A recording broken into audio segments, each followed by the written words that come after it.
जब हम new parent बनते हैं या न्यू पेरेंट बनने वाले होते हैं तो हम अपने होने वाले बेबी के लिए या जो भी न्यू बॉर्न बेबी होता है उसके लिए बहुत ज्यादा ओवर पजेसिव होते हैं, और होना भी चाहिए।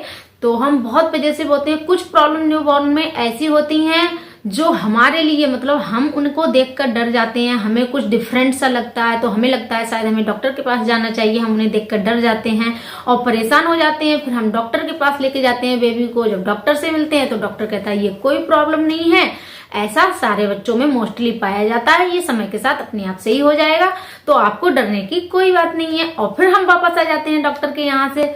तो ऐसी ही बहुत सारी चिंताएं होती हैं, बहुत सारी छोटी छोटी चीजें होती हैं जो न्यू बॉर्न में स्पेशली पाई जाती हैं। मोस्टली बेबीज में सेम होती हैं, कुछ में डिफरेंट डिफरेंट भी होती हैं। ऐसी ही कुछ प्रॉब्लम्स मैं लेकर आई हूँ जो एक्चुअली कोई प्रॉब्लम नहीं है, लेकिन हम क्योंकि न्यू पेरेंट बने हैं तो हमें इसके बारे में कोई एक्सपीरियंस नहीं है, कोई नॉलेज नहीं है, इसलिए हम परेशान हो जाते हैं। तो आज आपकी इन चिंताओं का मैं समाधान करने आई हूँ, तो वीडियो में मेरे साथ बने रहिए लास्ट तक। मैं रानू आप सभी का अपने चैनल ट्रेंडी मॉम्स में स्वागत करती हूँ। वीडियो को लास्ट तक देखना। वीडियो पसंद आए तो वीडियो को लाइक करना, शेयर करना और चैनल को कर देना सब्सक्राइब। बेल आइकन को प्रेस करना मत भूलना ताकि आने वाले वीडियोज की नोटिफिकेशन आपको मिले सबसे पहले। अगर आप न्यू पेरेंट हैं तो आपके लिए ये वीडियो यूजफुल होगी ही होगी, या न्यू पेरेंट बनने वाले हैं तब भी होगी। मगर मैं आपसे कहना चाहूंगी, अगर आप मेरी तरह ही थोड़े एक्सपीरियंस्ड हैं, आप इस सिचुएशन को फेस कर चुके हैं, आगे निकल चुके हैं, तो प्लीज मुझे कमेंट सेक्शन में जरूर बताना। जो मैं प्रॉब्लम्स बता रही हूँ इनके अगर आपके पास कोई प्रॉब्लम हो तो मुझे कमेंट सेक्शन में बताना, ताकि मेरे साथ साथ और मदर हैं जो वो कमेंट रीड करें तो उनको उसकी हेल्प हो सके। तो प्लीज जरूर कमेंट में शेयर करना आपके साथ कौन सी स्पेशल ऐसी प्रॉब्लम हुई है, इन प्रॉब्लम्स को हटाकर, जिसके लिए आपको डॉक्टर के पास जाना पड़ा, या आप बहुत परेशान हुई लेकिन ऐसी एक्चुअली कोई प्रॉब्लम नहीं थी।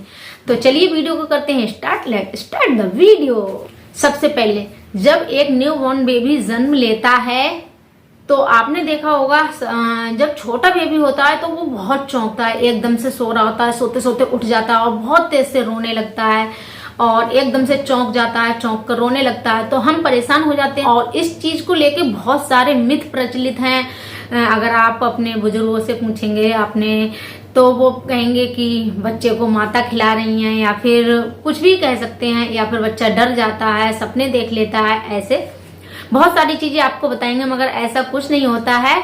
बच्चे का चौंकना ये स्वाभाविक है, क्योंकि 9 महीने तक बच्चा आपके पेट में रहकर आया है, जहां पर उसे एक सेफ इन्वायरमेंट मिला था, पानी के अंदर था, कोई मतलब बिल्कुल सेफ था ना, वहां पर ज्यादा साउंड थे, बस एक पानी का ही हल्का हल्का जो साउंड होता है वही साउंड, एक ही साउंड उसने सुना था, ना कोई अदर साउंड था, एक ही माहौल था। अब 9 महीने बाद अचानक वो एक नए माहौल में आया है, जहां पर different different voice, different different sound सुनने को मिल रहे हैं उसे, तो उसका चौंकना ऐसे में स्वाभाविक है। डिफरेंट माहौल है, सब कुछ उसके लिए डिफरेंट है, इतनी छोटी सी जान के लिए, तो इसमें उसका चौंकना स्वाभाविक है। सारे बच्चे चौंकते हैं, और समय के साथ साथ जैसे जैसे वो इस एटमॉस्फेयर में, इस एनवायरनमेंट में सेट हो जाएगा, उसका चौंकना समय के साथ ही एकदम बंद हो जाएगा। तो आपको डरने की कोई बात नहीं है, ना ही परेशान होने की बात है, ये नॉर्मल है, कॉमन है। सेकंड, जब न्यूबॉर्न बेबी होते हैं तो आपने देखा होगा कुछ बच्चों के यहाँ पर, कुछ बच्चों के यहाँ पर एक बहुत ही सॉफ्ट स्पॉट होता है, यहाँ पर बिल्कुल दब रही होती है, इतनी लपलपी होती है, मतलब इतनी ज्यादा सॉफ्ट होती है, इतनी दब रही होती है कि मतलब बहुत ज्यादा उसे छूते पर भी डर लगता है। मेरे बेटा शिवांश के यहाँ पर था तो इतना सॉफ्ट था, मैं तो कम डरती थी लेकिन मेरे हस्बैंड ज्यादा डरते थे और डेली चेक करते थे ये भर क्यों नहीं रहा है, ये क्यों नहीं हो रहा। फिर हम डॉक्टर के पास जब गए तो हमने डॉक्टर से पूछा कि डॉक्टर साहब ये इसका यहाँ पर बहुत ज्यादा नाजुक है, अगर कोई चीज लग गई धोखे से तो फिर डॉक्टर ने हमें समझाया ऐसा कुछ नहीं होता है, सारे बच्चों में ये पाया जाता है, और ये समय के साथ ही अपने आप टाइट होता जाएगा और भरता जाएगा। लेकिन आज शिवांश का देखिए पूरा भर चुका है। तो उस समय क्योंकि हमें ऐसा नहीं मालूम था तो हम डर रहे थे। हो सकता है आपके साथ भी ऐसा हो, तो प्लीज आपको वरी होने की कोई जरूरत नहीं है, ये सब नॉर्मल होता है, समय के साथ ही भर जाएगा। नेक्स्ट जो छोटे बच्चों में प्रॉब्लम पाई जाती है पॉटी की, इरेगुलर पॉटी। हाँ, सारे बच्चों की पॉटी का कोई ठिकाना नहीं होता है। कभी कभी बच्चा बहुत सारी पॉटी करता है, एक दिन में 2, 3, 4 बार पॉटी करता है, कभी कभी 1-2 दिन तक पॉटी नहीं करता है, और हम डर जाते हैं कि इसे पॉटी नहीं आ रही है, और हम डॉक्टर के पास भाग जाते हैं कि इसे पॉटी नहीं आई है कई दिन से, या फिर ये बार बार पॉटी कर रहा है।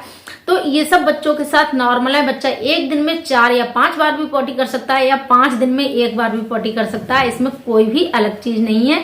अगर बच्चा 2-4 दिन बाद भी पॉटी कर रहा है तो भी नॉर्मल है, और एक दिन में 2-4 बार पॉटी कर रहा है तो भी नॉर्मल है। तो इसमें कोई भी टेंशन लेने की बात नहीं है, इट्स नॉर्मल। एक जब बच्चा छोटा होता है तो उसकी स्किन आप लोगों ने देखी होगी, आप पिक्चर में देख सकते हैं, उसकी स्किन बहुत ही ज्यादा है, मतलब छिली हुई, बिल्कुल उसकी वाइट वाइट फ्लैकी स्किन होती है, बिल्कुल छुट रही होती है। समझ नहीं आता है ये क्या है, ये मॉइस्चराइजर से सही होगी या क्रीम से सही होगी, हमें भी नहीं समझ में आता। और इतने छोटे बच्चे पर हम ज्यादा लोशन या क्रीम भी अप्लाई नहीं कर सकते। ये सारे बच्चों में नॉर्मल होती है। ऐसे में आपको क्या करना होता है, जो आप जन्म से ही कुछ टाइम बाद ही बच्चे की करने लगती हैं, जो आप मसाज करती हैं या फिर जो लोई फराती हैं मसाज करने के बाद, जो बाल होते हैं बच्चे के फेस पर अनचाहे बाल, उनको हटाने के लिए जो हम लोई फराते हैं, लोई आप भी के यहाँ भी फ्राई जाती होगी, आटा या फिर बेसन में हल्का सा ऑयल मिला के हम बनाते हैं और उसको पूरे चेहरे पर या पूरे शरीर पर बच्चे के चलाते हैं।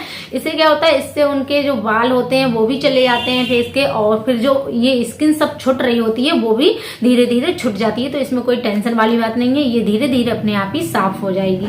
कभी कभी बच्चों में, मोस्टली बच्चों में होता है, सारे बच्चों में नहीं होता है, ये रेडनेस ऑफ स्किन। हाँ, बच्चों की बहुत ज्यादा स्किन बिल्कुल रेड सी हो जाती है और हमें लगता है पता नहीं ये इतनी रेड क्यों हो रही है, और फिर बच्चे का कलर भी डाउन होता चला जाता है धीरे धीरे, लेकिन वो नेचुरल है और वो डाउन होगा फिर वापस अपने कलर में थोड़े टाइम बाद आ जाएगा।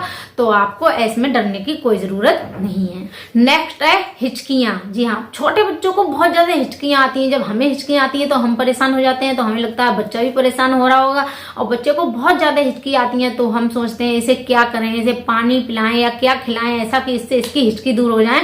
मगर आपको कुछ भी करने की जरूरत नहीं है, वो अपने आप ही सही हो जाती है और बच्चे को इससे कोई प्रॉब्लम नहीं होती है। ऐसा नहीं है कि बच्चा हिचकी ले रहा है तो उसे कोई प्रॉब्लम हो रही है, वो आराम से खेलता रहता है, उसे कोई प्रॉब्लम नहीं होती है। तो हिचकियों में से कोई परेशानी नहीं है, उसे आराम से हिचकियां लेने दीजिए, वो अपने आप ही सही हो जाएंगी।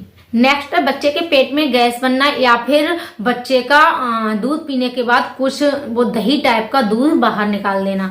तो ये मोस्टली बच्चों में पाई जाती है कि माँ को अगर गैस की प्रॉब्लम होती है तो बच्चों में भी, वो जो बच्चे फीड करते हैं, माँ का ब्रेस्ट मिल्क फीड करते हैं, तो वो थोड़ी बहुत उनमें भी चली जाती है। तो इसमें माँ को अपना ध्यान रखना चाहिए। अगर माँ को गैस है तो उन्हें अपने गैस का इलाज कराना चाहिए, अपने गैस को उन्हें ठीक करना चाहिए। बच्चे से इसको कोई प्रॉब्लम नहीं है, और दूध निकालना एक नेचुरल प्रोसेस है, इसमें कोई डरने वाली बात नहीं है। सारे बच्चे दूध निकालते हैं। जो बच्चे बोतल वाला दूध पीते हैं, ऊपरी दूध पीते हैं, उन बच्चों में ज्यादा ये समस्या पाई गई है। तो ये भी बिल्कुल नेचुरल है। जब कभी कभी हमें तो पता नहीं होता कि हम बच्चे को फीड कराना है कि कितना कराना हो जाता है, कभी कभी बच्चे को ज्यादा फीड करा देते हैं, तो जो एक्स्ट्रा फीड हो जाती है वो वापस बच्चा निकाल देता है थोड़ी बहुत देर में। तो कभी कभी गैस के कारण भी, कभी कभी नेचुरल सिंपल उसका पेट जब ज्यादा भर जाता है तब भी वो बाहर निकाल देता है। तो इसमें भी कोई प्रॉब्लम नहीं है, ये भी नेचुरल है, इसमें डरने वाली कोई बात नहीं है कि हम डॉक्टर के पास जा रहे हैं कि डॉक्टर ये तो बहुत दूध निकालता है, बहुत उल्टी करता है। तो ऐसा कुछ नहीं है, इसमें डॉक्टर के पास जाने की कोई जरूरत नहीं है। रिलैक्स रहिए, चिल कीजिए। नेक्स्ट है डायपर रेसेस। जी हाँ, छोटे बच्चे को सब लोग आजकल डायपर पहनाते हैं। बहुत कम लोग हैं ऐसे जो डायपर नहीं पहनाते हो बच्चे को। मोस्टली बच्चे को डायपर पहनाते हैं लोग, स्पेशली विंटर में। अगर बच्चा विंटर में पैदा हुआ है तो उसके लिए डायपर बहुत ज्यादा जरूरी हो जाता है, क्योंकि विंटर में डायपर से ज्यादा सेफ कोई नैपी नहीं होती है। चाहे क्लॉथ नैपी ले लें आप, चाहे कोई सी भी नैपी ले लें, वो डायपर से ज्यादा सेफ नहीं होती है विंटर में। तो ऐसे डायपर से होने वाले रैसेस से बच्चों को कैसे बचाएं? रैसेस एक आम चीज है। अगर बच्चा ज्यादा डायपर पहन रहा है, दिन रात हर टाइम डायपर पहन रहा है, तो उसे रैसेस होना आम बात है। लेकिन हमें क्या है, हमें बीच बीच में जब हमें लग रहा है कि हम फ्री हैं और मौसम अच्छा है, इतनी ठंडक भी नहीं है, तो हम बच्चे को कुछ टाइम के लिए फ्री छोड़ सकते हैं, डायपर से फ्री कर सकते हैं। और थोड़ा सा सरसों का तेल लेके उसके सारी एरिया में वहां पर लगा दें और हम फिर उसके बाद उसे डायपर पहनाएं, तो रैसेस के चांसेस कम हो जाते हैं। तो आप ये ट्राई कर सकते हैं। लेकिन रैसेस नॉर्मल है, ऐसा नहीं है कि बहुत बिग डील है, बहुत बड़ी प्रॉब्लम है, हमें डॉक्टर से कंसल्ट करना चाहिए, ऐसा कुछ नहीं है। हल्का फुल्का रैसेस बच्चों को हो जाता है तो आप घर पर ही उसको सही कर सकते हैं। थोड़ी उसको फ्री स्पेस दें, थोड़ा टाइम जब लग रहा है कि डायपर से फ्री रख सकते हैं तो डायपर से फ्री रख लीजिए और उसको ऑयल वगैरह लगा के सही कर सकते हैं। तो ये थी वो सारी बातें जो मैंने नोटिस की, जो मोस्टली बच्चों में होती हैं, जो मैंने पाई हैं, इनके अदर भी कुछ बच्चों में और सारी प्रॉब्लम्स होती हैं। अगर आपके साथ इनमें से कोई हुई हो तो मुझे कमेंट सेक्शन में बताना, इसके अदर कोई हुई हो तो मुझे कमेंट सेक्शन में बताना, ताकि मुझे भी पता चल जाए और कौन सी प्रॉब्लम होती है बच्चों के साथ, जिनके लिए हम परेशान होते हैं और फिर हम डॉक्टर के पास जाने की कोशिश करते हैं। लेकिन डॉक्टर के पास जाने की कोई जरूरत नहीं है। रिलैक्स रहिए, चिल कीजिए, हैप्पी मदर बनिए। और आई होप आप लोगों को बहुत सारी प्रॉब्लम सॉल्व हो गई होंगी, आपको ये वीडियो यूजफुल रहे तो वीडियो को आगे बढ़ा देना, थम्स अप दे देना। मिलते हैं नेक्स्ट और इम्पोर्टेंट और यूजफुल वीडियो में, तब तक के लिए मुझे दीजिए इजाजत, बाय।